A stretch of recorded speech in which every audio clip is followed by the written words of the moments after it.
Alright, let's jump into the next game here. Um, I know that I said I'm gonna cherry pick my games a little bit, but ever since I started recording this video, I've actually just won all my games. So I don't have an example of losing just yet. So I think we'll get there. I think we'll lose one, but let's see what happens.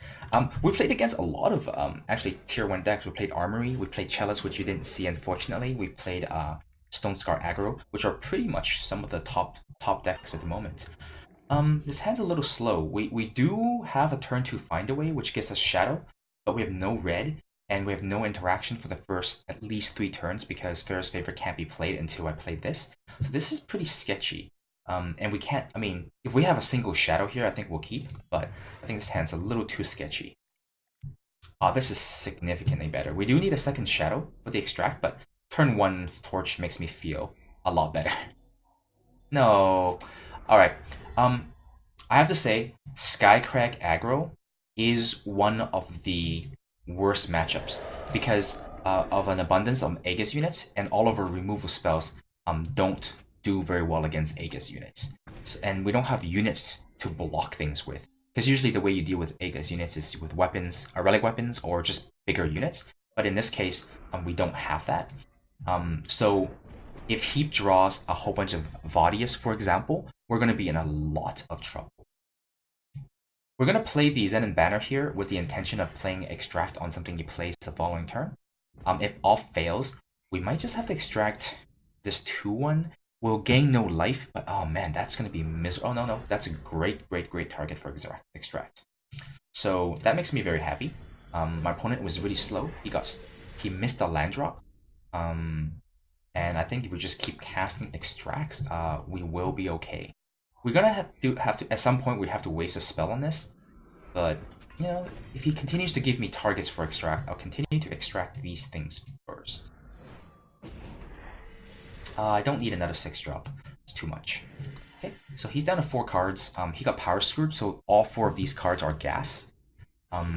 Let's see what he plays. No, no, this is painful. I'm actually gonna quarry for power here. Actually, Torch is pretty good too. Yeah, we're gonna have to waste this 2-for-1 here, but I think it's worth it. I think as long as we can keep ourselves in a healthy life total, we'll extract this next thread, and maybe we can play a Strange Shadows in a couple more turns when we draw power. But yeah, what we need now is power. Lots and lots of power. But yeah, we're gonna continue to remove his units. You know what? I know we need power, but I'm just gonna keep taking those extracts. That's all 4 copies of our extract in our deck, by the way. Oh no, another Aegis unit. Oh my lord, another one. That's not good. We're going to... I think the flying unit is the most problematic. Because, oh man, this Strange Shadow won't kill nothing.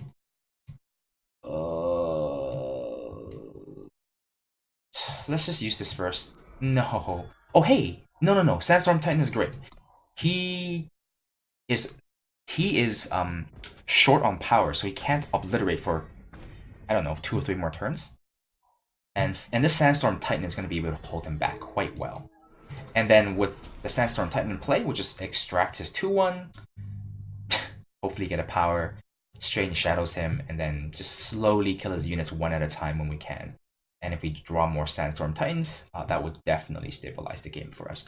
We are going to attack him next turn and see if he does the good old quadruple block. No, triple block. Yeah, if I attack him and he triple blocks, and we Death Strike his 2-1, it gets both of his Yetis off the table. That would be really good.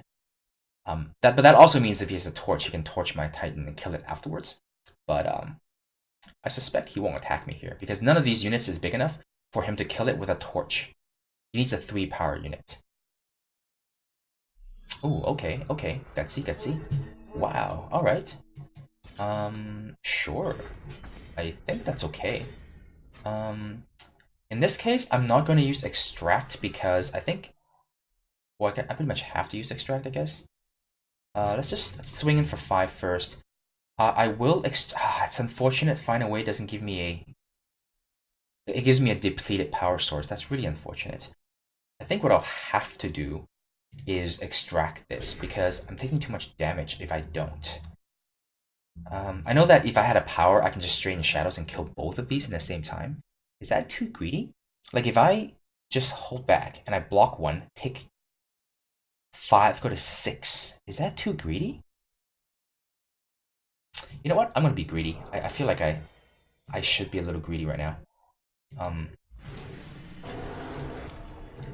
Because the reason why I said that is because the Strain Shadow kills both of these units, gets rid of the Aegis, and then the Extract and Death Strike kills both of these. I feel like that's actually a really good deal.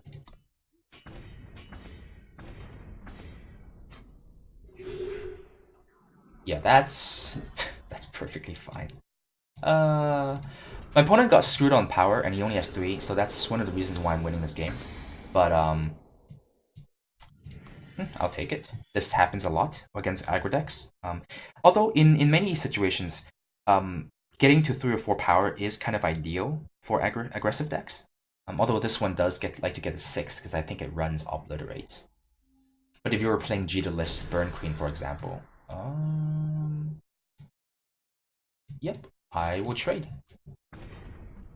Because I have a Mystic Ascendant in hand, so I'm not worried about trading here.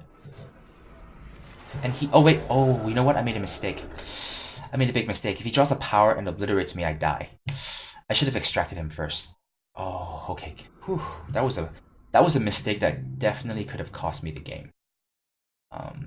It's probably like all burn spells. Oh, no. Okay, it's not. Alright. Let's start with a Sabotage. See if he has an Obliterate in his hand. And see how close we were to dying, actually. Probably pretty close.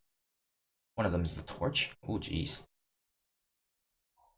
Oh, it's a Rock Slide. Okay. Sure.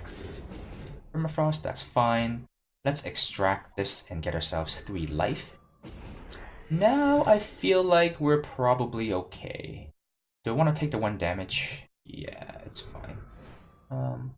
We're going to take the Augury because it ganks us 3 life. Whereas the Varus favorite ganks us 1 life. And 7 power is all really need anyway, so I think we're okay here. Let's draw a card off of the Mystic Ascendant. That's one of the problems with Permafrost. Yeah, let's do that now. Wait, no. If he draws a power and that's Obliterate, I die. Yeah, let's not take that risk. Banish. Is Banish any good? Let's go with the Torch. So now I'm at 9 life. I'm pretty protected against a Obliterate here. I'll take the damage. I think we're gonna go ahead and Death Strike this because it's more expensive. We want to save the cheaper spell in their hand. Okay, draw another card off of the Mystic Ascendant. Perfect. Quarry. Let's go ahead and do that.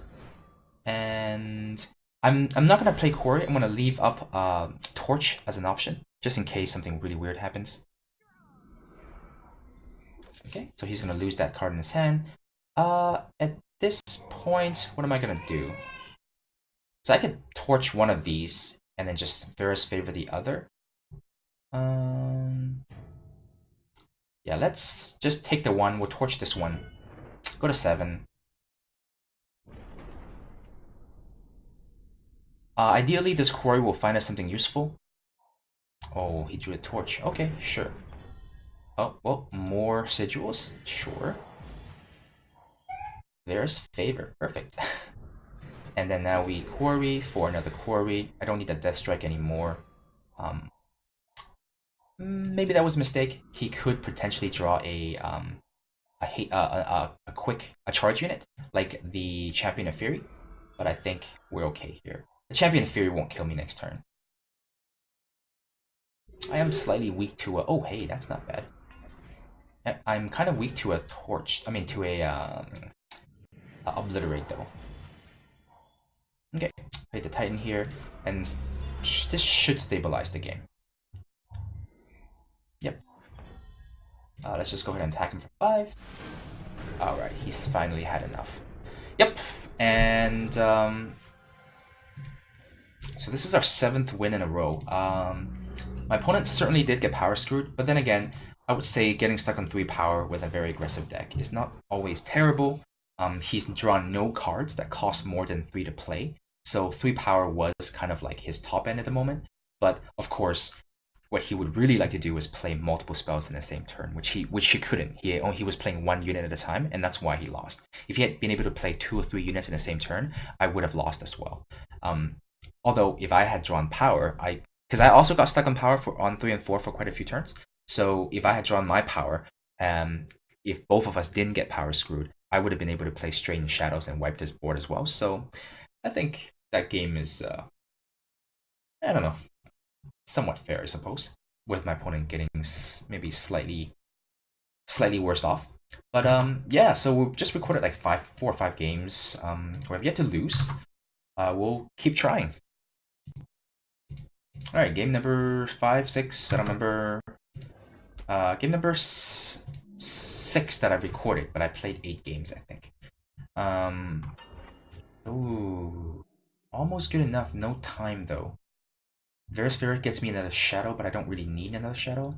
It's a little slow because they both come into play depleted. If my opponent has an aggressive deck, we do lose. This is much better. This is much better. This makes me feel a lot better. If my opponent is aggressive, it is aggressive. Perfect. Let's go ahead and torch this. I understand that like torching turn 1 plays is not always the best because turn 1 to 10 he can have like a instigator or a Arcana Outlaw, which is even better. But it turns out it's Skycrag. My deck is actually really bad against Skycrag. Yeah, my deck is not good against Skycrag. Too many Aegis units. I think I talked about this last game. Whoa, no valid cards. I just discarded that card for no reason. And that, of course, is one of the risks you take when you play Sabotage. But I think it hits more often than not, so it's probably worth it. Yeah, I have huge problems with this. Not to mention, I am power flooded. All power. Let's see if we can find something here. No, a 6-drop's not what I want. Well, it's a 5-drop now, but a 6-drop's not what I want. I have a feeling we're going to lose this game. And this is actually a really good example to showcase what the weaknesses of this deck is. Ultimately, we have a deck that has several different types of cards that serves very different functions.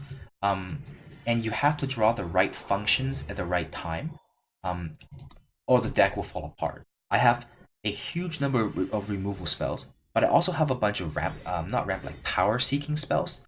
And then I have the final sort of payoff cards at the end of the game that you want to draw when you have 7 power.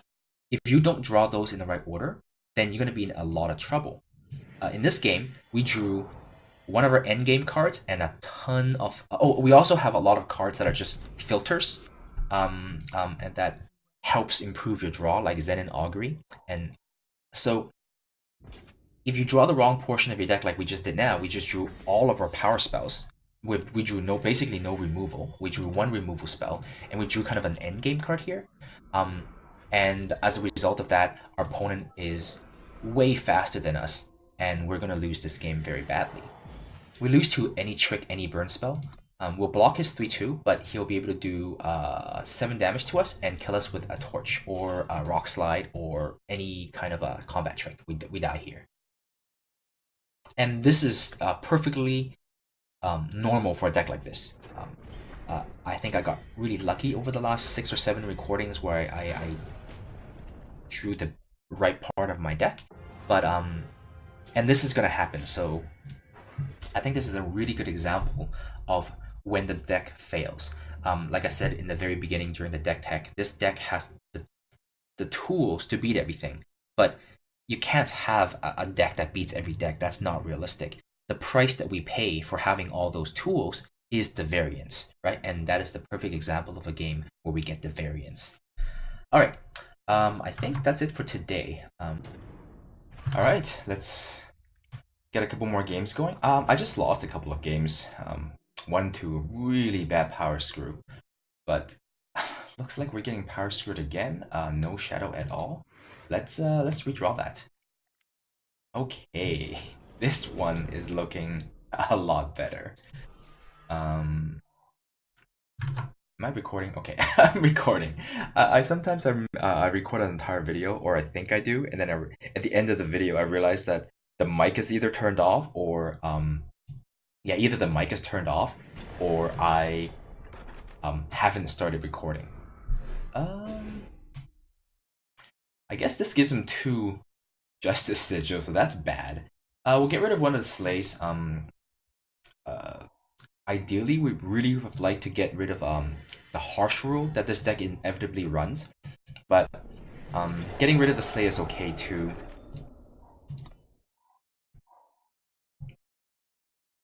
The slays do kill our Mystic Ascendants, and I mean, two slays will completely get rid of one of our Moment of Creation, so getting rid of one is not too bad.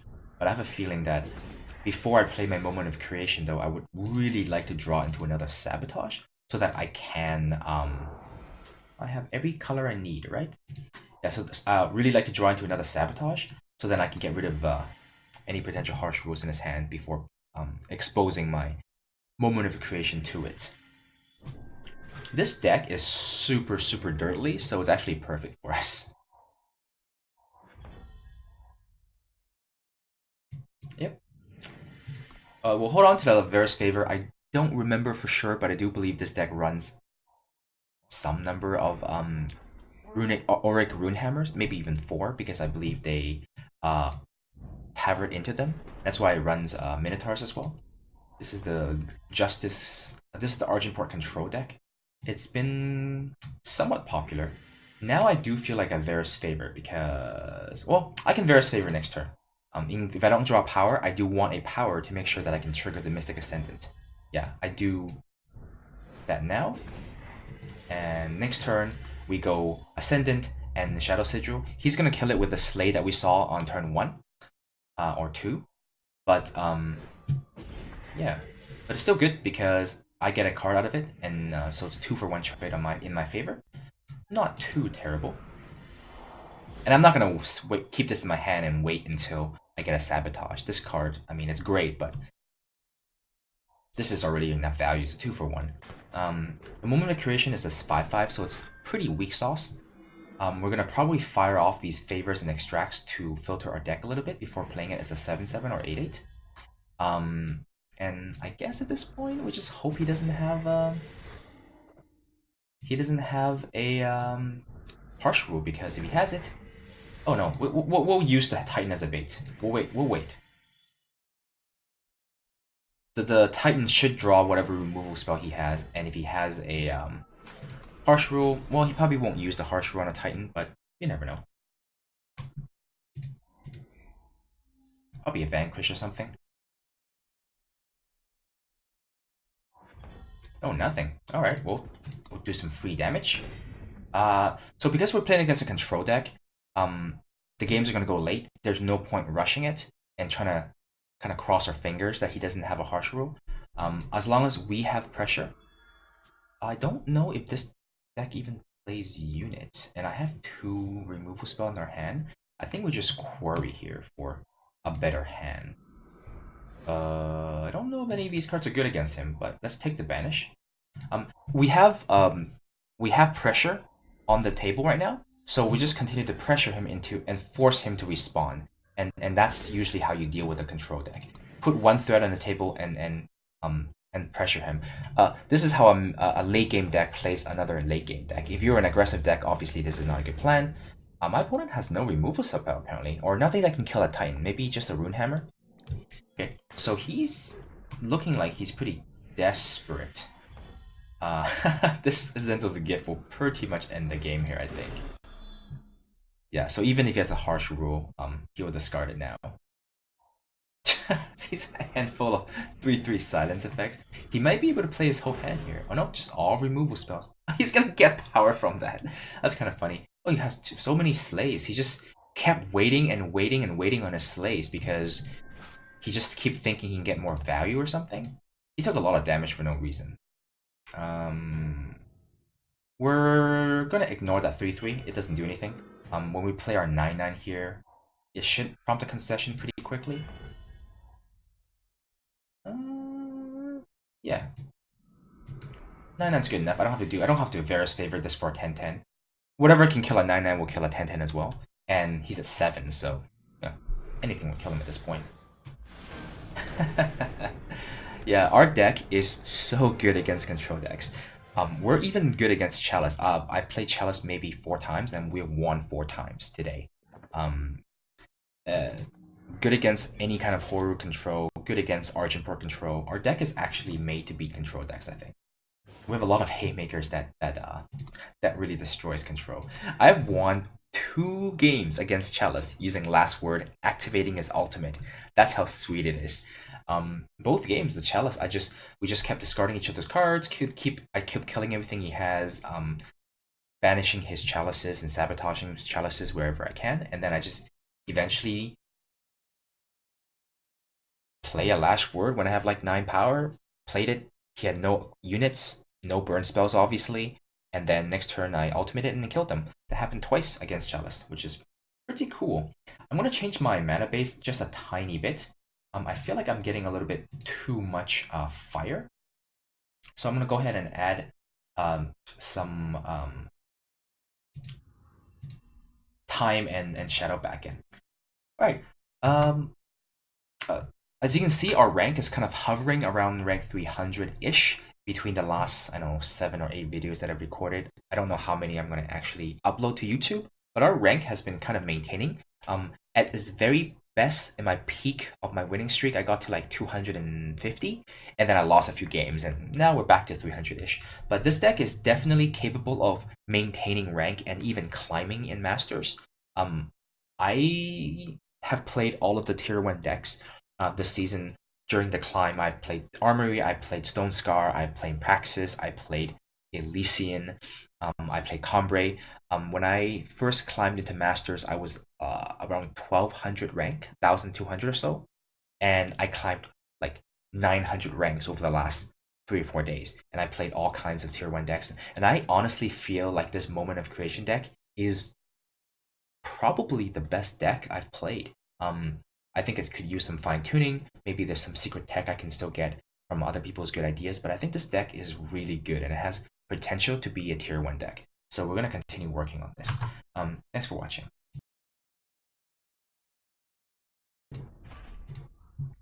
Hey, didn't we just play him? I don't know.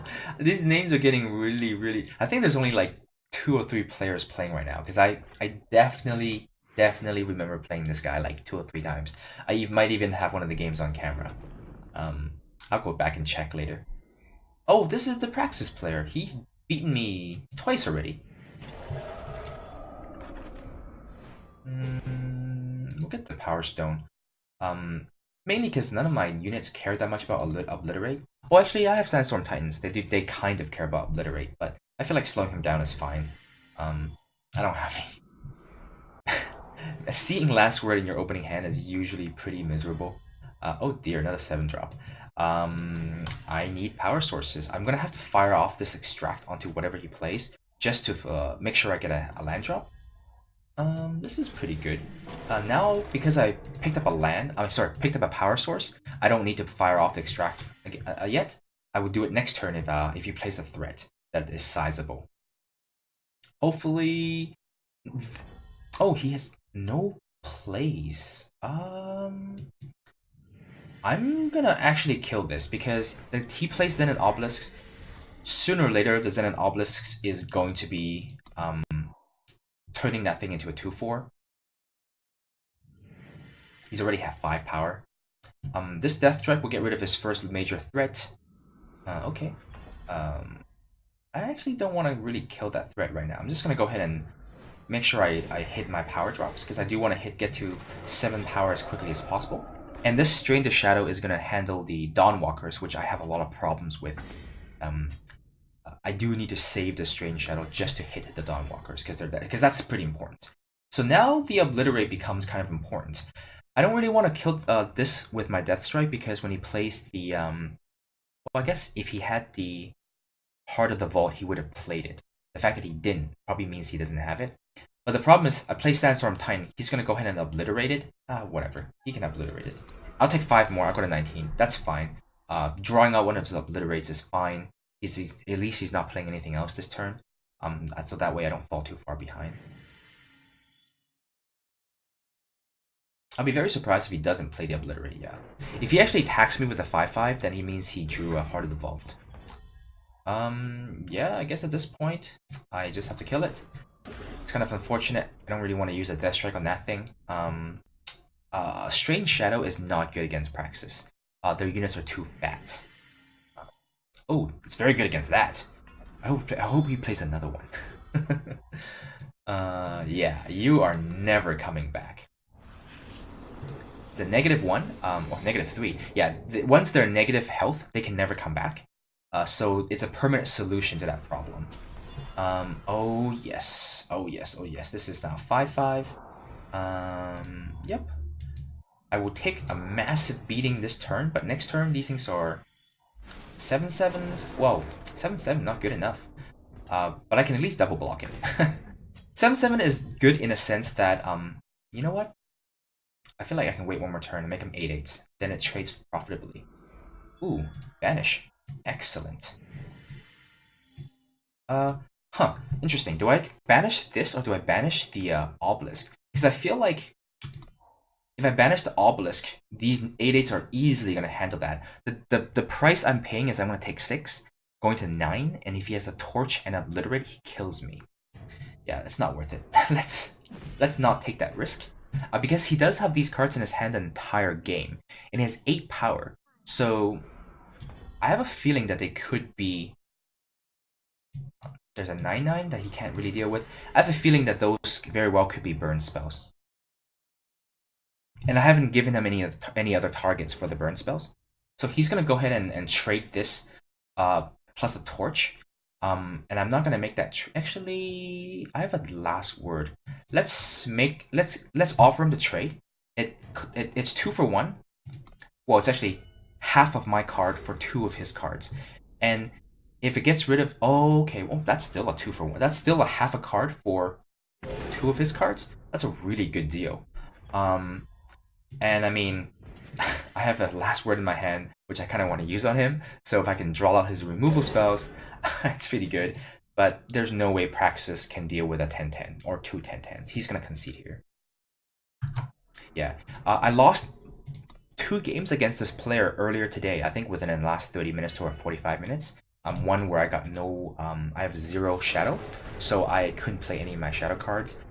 Sorry, no, I have no time, and I couldn't play any of my findaways, and I lost with basically a handful of time cards like Mystic Ascendants, findaways, and like 2 or 3 copies of Sandstorm Titan. So I lost that game pretty handily. And another game I lost because he came out pretty quickly, and he played a lot of Heart of the Vaults and drew a lot of cards, and at some point I actually ran out of cards to fight him. And even though I had 2 large 10/10 Heart of 10/10 Moment of Creation in play, I still lost to him because he had like 5 or 6 really big units due to having multiple Zen and Obelisk and 8 power in play. So all his like random 2/1s and 0/2s were like 4/6s. So I still lost that game. But generally speaking, I would say Praxis is one of my deck's easiest matchups, because Praxis is one of the few tier 1 decks or like top tier decks that has no hard removal spells. All of the removal spells are actually just based on damage. If you have more than 6 health, they have a really tough time dealing with your units. Alright, and I think that's all the games that I'm going to publish. I think too many games get boring anyway. So this is the deck. Once again, this is the final version. It is the same version you saw during the deck tech video at the beginning. In conclusion, just to summarize everything that we know about this deck, it is very powerful, it is very flexible, it has the tools to deal with any deck in the format. However, it comes at the cost of variance. The weaknesses of the deck, mainly lack of card draw, variance, and we have some power related issues in the deck as well. But overall, I think this deck is pretty fun. It is a good choice for both climbing into Masters and also climbing within Masters. There is certain amount of tweaking that you have to do depending on where you are in the metagame and in the ladder ranks and what the metagame looks like within those ranks, I do notice that there are clusters of decks in certain ranges. This season, what I've noticed is that anything between 700 to 1000 range, there is just a ton of those Echoing Revenge Macdo decks, the four faction decks that looks to play all the revenge units. You give them Echo, and you hope to win with inevitability late game with an infinite echoing, destinying Macdos. And if you're playing against that deck, then you could easily take out the 3 Sandstorm Titans and put in Steward of the Past instead. That will be very effective against that deck. And add in more copies of Varus Choice would be also really good against that deck. If you're seeing a lot of aggro where you are, I've noticed that just my personal experience from this month, between Diamond 2 and Gold 1, I ran into a lot of aggressive decks during that little cluster, and maybe it was just that day, but for whatever reason, a lot of aggro, so I tweaked the deck and put in a lot of plagues, and also more early game removal spells, and taking out some of the late game spells during those ranges. So I think you have to do the same thing if you want to climb ranks. And but the core of the deck is here, and I think if you would like to use this deck, feel free to try it out, and also ask me any questions. Add me in game if you like. Talk to me about it. If you have better mana base, power base, let me know. Anything you want, just leave it in the comments below or add me in game. We'll chat in game. As always, thank you very much for watching. This channel wouldn't exist with you guys. I wouldn't be making videos without you guys watching. So I love feedback. I love comments. Every time someone gives me a feedback, I try my best to follow it.